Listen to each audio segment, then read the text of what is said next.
આકાશવાણી અમદાવાદ વડોદરા પ્રાદેશિક સમાચાર જાનુ પરમાર વાંચે છે. સૌપ્રથમ મુખ્ય સમાચાર. સ્ટાર્ટઅપ રેન્કિંગ 2022માં ગુજરાત સતત ચોથી વાર અગ્રેસર રાજ્ય બન્યું. કચ્છની દેશી ખારેક જીઆઈ ટેગ મેળવનાર રાજ્યની ત્રીજી કૃષિ પેદાશ બની. આગામી લોકસભાની ચૂંટણીમાં મતદાર જાગૃતિ માટે મુખ્ય ચૂંટણી અધિકારી દ્વારા રાજ્યમાં અંદાજે 40 જેટલી મોબાઇલ વાન પ્રસ્થાન કરાવાઈ. ગુજકેટ 2024 પરીક્ષા માટે ઓનલાઈન ફોર્મ ભરવાની અંતિમ તારીખ 22 જાન્યુઆરી સુધી લંબાવાઈ. અને રાજ્યમાં ઠંડીનો ચમકારો યથાવત. ગઈકાલે રાજ્યના 10થી વધુ શહેરોમાં લઘુત્તમ તાપમાન 15 ડિગ્રીથી ઓછું નોંધાયું. સમાચાર વિગતવાર. ગુજરાત સ્ટાર્ટઅપ રેન્કિંગમાં સતત ચોથી વાર અગ્રેસર રાજ્ય બન્યું છે. કેન્દ્રીય ઉદ્યોગ અને વાણિજ્ય મંત્રી પિયુષ ગોયલે નવી દિલ્હીમાં ગઈકાલે નેશનલ સ્ટાર્ટઅપ ડે નિમિત્તે સ્ટાર્ટઅપ રેન્કિંગ 2022ના પરિણામો જાહેર કર્યા, જેમાં ગુજરાતને સ્ટાર્ટઅપ રેન્કિંગમાં બેસ્ટ પરફોર્મર રાજ્ય તરીકે એવોર્ડ એનાયત થયો છે. નવી દિલ્હીમાં આ એવોર્ડ ઉદ્યોગ વિભાગના વરિષ્ઠ અધિકારીઓ અને ટીમ ગુજરાતે સ્વીકાર્યો હતો. મુખ્યમંત્રી ભૂપેન્દ્ર પટેલે આ સિદ્ધિ પ્રાપ્ત કરવા માટે રાજ્ય સરકારના ઉદ્યોગ વિભાગ અને સ્ટાર્ટઅપ ઇકોસિસ્ટમ સાથે સંકળાયેલા ઉદ્યોગ સાહસિકોને અભિનંદન પાઠવ્યા છે. અત્રે ઉલ્લેખનીય છે કે પ્રધાનમંત્રી નરેન્દ્ર મોદીએ દેશમાં મજબૂત ઉદ્યોગ સાહસિક ઇકોસિસ્ટમને પ્રોત્સાહન આપવા 16 જાન્યુઆરી 2016 એ સ્ટાર્ટઅપ ઇન્ડિયા પહેલ શરૂ કરાવેલી છે. ભારત આજે વિશ્વમાં 1,17,000 જેટલા માન્ય સ્ટાર્ટઅપ અને 111 યુનિકોર્ન સ્ટાર્ટઅપ ધરાવતું સૌથી મોટું સ્ટાર્ટઅપ હબ બન્યું છે. તાજેતરમાં 2022ના વર્ષના રેન્કિંગ માટે ડીપીઆઈઆઈટી અને સ્ટાર્ટઅપ ઇન્ડિયાએ 33 રાજ્યો કેન્દ્રશાસિત પ્રદેશોનું મૂલ્યાંકન એસેસમેન્ટ કર્યું હતું. આ મૂલ્યાંકનના જાહેર થયેલા પરિણામોમાં ગુજરાતે સતત ચોથી વાર બેસ્ટ પરફોર્મર સ્ટેટનો એવોર્ડ મેળવ્યો છે. કચ્છની દેશી ખારેક જીઆઈ ટેગ મેળવનાર રાજ્યની ત્રીજી કૃષિ પેદાશ બની છે. કૃષિમંત્રી રાઘવજી પટેલે કહ્યું છે કે કચ્છી સૂકા મેવાનું સન્માન થયું છે. આખા દેશમાં સૌપ્રથમ કચ્છની ધરતી પર જેની ખેતી શરૂ થઈ તે 425 વર્ષનો ઇતિહાસ ધરાવતી કચ્છની દેશી ખારેકને જીઆઈ ટેગ જીઓગ્રાફિકલ ઇન્ડિકેશનની માન્યતા મળી છે, જેથી કચ્છની દેશી ખારેક હવે દુનિયાભરની બજારમાં વધારે આદર સાથે નિકાસલક્ષી માંગ મેળવશે. સરદાર કૃષિ નગર દાંતીવાડા કૃષિ યુનિવર્સિટી તેમજ મુન્દ્રા સ્થિત ખારેક સંશોધન કેન્દ્ર સાથે બિકાનેરની સેન્ટ્રલ ઇન્સ્ટિટ્યૂટ ફોર એરિડ હોર્ટિકલ્ચરના સહયોગથી કચ્છી ખારેકને માન્યતા અપાવવા માટે પ્રયાસો શરૂ કરાયા હતા. મંત્રીશ્રીએ વધુમાં જણાવ્યું હતું કે વિશ્વની બજારમાં અન્ય પ્રદેશોની તુલનાએ કચ્છી દેશી ખારેકને વધુ પસંદ કરાશે. અપેડા અને દેશી ખારેક વાવતા કિસાનોના સંગઠન વચ્ચે સંકલનનો સેતુ રચાય, નિકાસને વેગ મળે તેવા વધુ પ્રયત્નો કરવા પડશે તેમ મંત્રીશ્રીએ જણાવ્યું. આગામી લોકસભાની ચૂંટણીમાં રાજ્યમાં મહત્તમ મતદાન થાય તે માટે મુખ્ય ચૂંટણી અધિકારી શ્રીમતી પી ભારતીએ ઈવીએમના લાઇવ ડેમોન્સ્ટ્રેશન અને ઓડિયો વિઝ્યુઅલની વ્યવસ્થાથી સજ્જ એલઈડી વાનને પ્રસ્થાન કરાવ્યું.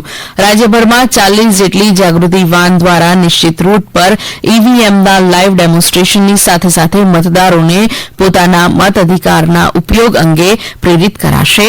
મતદારો મતદાનથી વંચિત ન રહી જાય તે માટે ભારતના ચૂંટણી પંચ દ્વારા તાજેતરમાં જ મતદાર યાદીની ખાસ સંક્ષિપ્ત સુધારણા કાર્યક્રમ દરમિયાન મતદાર નોંધણીની ઝુંબેશ હાથ ધરવામાં આવી હતી.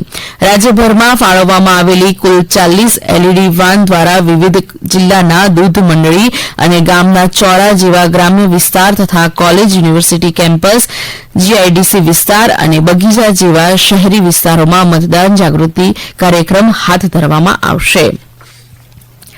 ચૂંટણીમાં રાજ્યના દિવ્યાંગ મતદારો માટે મતદાન પ્રક્રિયા સુલભ બનાવવા મુખ્ય ચૂંટણી અધિકારીના અધ્યક્ષસ્થાને અમદાવાદ અંધજન મંડળ ખાતે ગઈકાલે એક કાર્યશાળા યોજાઈ હતી. રાજ્યની 80 જેટલી સ્વૈચ્છિક સંસ્થાઓના પ્રતિનિધિઓએ આ કાર્યશાળામાં ભાગ લઈ દિવ્યાંગ મતદારોને આવશ્યક સુવિધા ઉપલબ્ધ કરાવવાની તથા દિવ્યાંગજનોને મતદાન માટે મળતી સુવિધાઓ અંગે જાગૃતિ કેળવવાના પ્રયાસોમાં સહયોગ આપવાની કટિબદ્ધતા વ્યક્ત કરી હતી.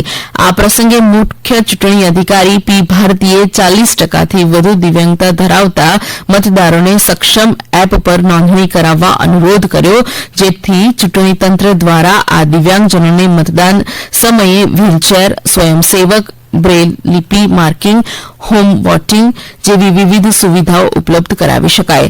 સુશ્રી પી ભારતીએ વધુમાં જણાવ્યું કે જિલ્લા પ્રમાણે નોડલ એનજીઓની નિમણૂક કરવામાં આવશે, જે દિવ્યાંગજનોને સુવિધા ઉપલબ્ધ કરાવવા જિલ્લા ચૂંટણી તંત્રને જરૂરી સહયોગ આપશે. આ સમાચાર આપ આકાશવાણીના અમદાવાદ વડોદરા કેન્દ્ર પરથી સાંભળી રહ્યા છો. વધુ સમાચાર આપ અમારી વેબસાઇટ newsonair.gov.in/ગુજરાતી પર વાંચી શકશો. ગુજકેટ 2024 પરીક્ષા માટે ઓનલાઈન ફોર્મ ભરવાની અંતિમ તારીખ 22 જાન્યુઆરી સુધી લંબાવાઈ છે. આ પહેલા ગુજકેટના ફોર્મ ભરવાની અંતિમ તારીખ 16 જાન્યુઆરી હતી, પરંતુ વિદ્યાર્થીઓના હિતને ધ્યાનમાં રાખી ગુજકેટ માટે અરજી કરવાની મુદત 22 જાન્યુઆરી સુધી લંબાવવામાં આવી છે. ગુજકેટે પરીક્ષા માટેની માહિતી પુસ્તિકા અને આવેદનપત્ર ભરવાની સૂચનાઓ બોર્ડની વેબસાઇટ gusket.gseb.org પર મૂકવામાં આવી છે. ઉત્તર ભારતમાં સતત થઈ રહેલી હિમવર્ષાને પગલે રાજ્યમાં ઠંડીનો ચમકારો યથાવત રહેશે. રાજ્યમાં 10થી વધુ શહેરોમાં ગઈકાલે લઘુત્તમ તાપમાન 15 ડિગ્રીથી ઓછું નોંધાયું છે. સૌથી ઓછું 10 ડિગ્રી સેલ્સિયસ લઘુત્તમ તાપમાન ગાંધીનગર ખાતે નોંધાયું છે. આ સાથે નલિયા અને ડીસામાં 11 ડિગ્રી, કંડલા એરપોર્ટ, દીવ, સુરેન્દ્રનગર, મહુવા અને કેશોદમાં 13 ડિગ્રી, અમદાવાદ, અમરેલી, વડોદરામાં 12 ડિગ્રી અને સુરત, વલસાડમાં 14 ડિગ્રી સેલ્સિયસ લઘુત્તમ તાપમાન નોંધાયું છે. ભાવનગર માર્કેટિંગ યાર્ડની ચૂંટણીમાં ભાજપનો વિજય થયો છે. અમારા પ્રતિનિધિ જણાવે છે કે ભાવનગર માર્કેટિંગ યાર્ડની ચૂંટણીની મતગણતરી બાદ ભાજપનો ભગવો લહેરાયો છે, જેમાં 10 ખેડૂત, 4 વેપારી અને 3 સરકારી એમ કુલ 17 બેઠકોમાંથી 12 બેઠક સાથે ભાજપે યાર્ડમાં સત્તા હાંસલ કરી છે. ચૂંટણી પૂર્વે વેપારી પેનલની 4 બેઠકો બિનહરીફ થઈ ભાજપના ફાળે ગઈ હતી, જ્યારે ખેડૂતોની 10 બેઠકો માટે યોજાયેલી મતગણતરીમાં 5 બેઠક ભાજપના ફાળે ગઈ છે, જ્યારે 4 વેપારી અને 3 સરકારી બેઠકમાં જિલ્લા રજિસ્ટ્રાર, ખેતીવાડી અધિકારી અને કોર્પોરેટરે પણ ભાજપની પેનલને સમર્થન આપતા કુલ 12 બેઠકો સાથે ભાજપની પેનલ યાર્ડમાં સત્તારૂઢ બની છે. ડાંગ જિલ્લાના સુબીર તાલુકાના મુખામાળા ગામ ખાતે કૃષિ વિજ્ઞાન કેન્દ્ર વધઈ દ્વારા પ્રાકૃતિક કૃષિની તાલીમ યોજાઈ ગઈ. તાલીમમાં ખેતી વિષયક માહિતી આપવા માટે દક્ષિણ ગુજરાતના 7 કૃષિ વિજ્ઞાન કેન્દ્રના વૈજ્ઞાનિકોએ હાજરી આપી હતી તથા તેમના દ્વારા ડાંગ જિલ્લાના ખેડૂતો રાસાયણિક ખાતરનો ઉપયોગ છોડી પ્રાકૃતિક ખેતી તરફ વળે અને કૃષિ યુનિવર્સિટીની તકનીકી ખેતીમાં મહત્તમ ઉપયોગ કરવા માટે માહિતી આપવામાં આવી હતી. અમારા ડાંગ જિલ્લાના પ્રતિનિધિ મુનીરા શેખના જણાવ્યા અનુસાર આ તાલીમમાં ગામના 50થી વધુ ખેડૂતોએ ઉત્સાહભેર ભાગ લીધો હતો. કેન્દ્રીય પશુપાલન મંત્રી પુરુષોત્તમ રૂપાલાએ ગઈકાલે ભુજ ખાતે કચ્છ ઊંટ મહોત્સવનો પ્રારંભ કરાવ્યો છે.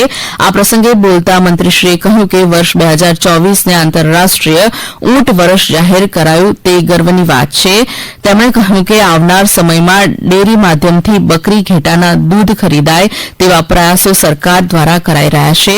તેમણે પશુ ઉછેરના નવી ટેકનોલોજીનો લાભ લેવા પશુ બાળકોને અનુરોધ કર્યો હતો. અયોધ્યામાં ગઈકાલે આગામી 21મી જાન્યુઆરી સુધી વિવિધ ધાર્મિક અનુષ્ઠાનોનો આરંભ થયો છે. ગઈકાલની પ્રાયશ્ચિત અને કર્મકુટી પૂજન સાથે ધાર્મિક આયોજનની શરૂઆત થઈ છે. 22મી જાન્યુઆરીએ પ્રધાનમંત્રી નરેન્દ્ર મોદીની ઉપસ્થિતિમાં શ્રીરામ મંદિરની પ્રાણ પ્રતિષ્ઠા સમારોહ યોજાવાનો છે, ત્યારે રાજ્યભરના તમામ મંદિરોમાં પણ રામ મંદિરની પ્રતિષ્ઠાની સમારોહની વિવિધ રીતે ઉજવણી કરાઈ રહી છે. અમારા સુરત જિલ્લાના પ્રતિનિધિ લોપા દરબારના જણાવ્યા અનુસાર સુરતમાં 51 બહેનોના હાથમાં મહેંદી સ્વરૂપે રામાયણના 51 પ્રસંગો રચીને મહેંદીકૃત રામાયણ વાતાવરણ બન્યું હતું. અમારા પાટણ જિલ્લાના પ્રતિનિધિ રમેશ સોલંકીના જણાવ્યા અનુસાર પાટણ રોટલિયા હનુમાન મંદિર ખાતે 16 થી 22મી જાન્યુઆરી સુધી અખંડ રામધૂનનું આયોજન કરવામાં આવ્યું છે. ઉપરાંત રામધૂન દરમિયાન વિવિધ સંતો અને મહંતો દ્વારા રામરોટી તુલા પણ કરવામાં આવશે. દ્વારકામાં 1 લાખ જેટલા દીવડાઓનું નિઃશુલ્ક વિતરણ પણ કરવામાં આવી રહ્યું છે. અંતમાં મુખ્ય સમાચાર ફરી એકવાર.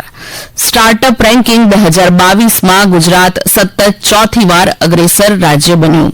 કચ્છની દેશી ખારેક જીઆઈ ટેગ મેળવનાર રાજ્યની ત્રીજી કૃષિ પેદાશ બની છે. આકાશવાણી અમદાવાદ વડોદરા કેન્દ્ર પરથી પ્રાદેશિક સમાચાર પૂરા થયા.